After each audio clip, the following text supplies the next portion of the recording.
How to lock Facebook account. Hello guys, this is Atticus and welcome back to another tutorial video.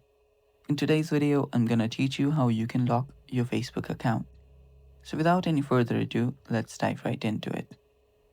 So the process is really simple. Open up your Facebook app. And after you're on your Facebook, head over to the menu option on the bottom right.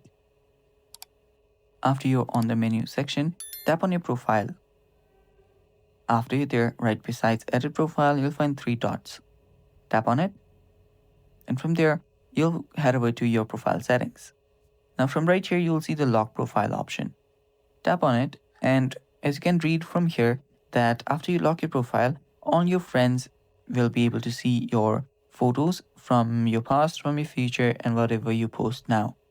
And not only your photos, your posts and your stories as well. Also, all your friends will see your full resolution profile picture.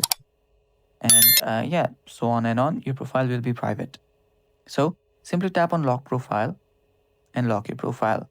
And it's that simple. That's how you lock your profile on Facebook. Thanks for watching. That is all for today's video.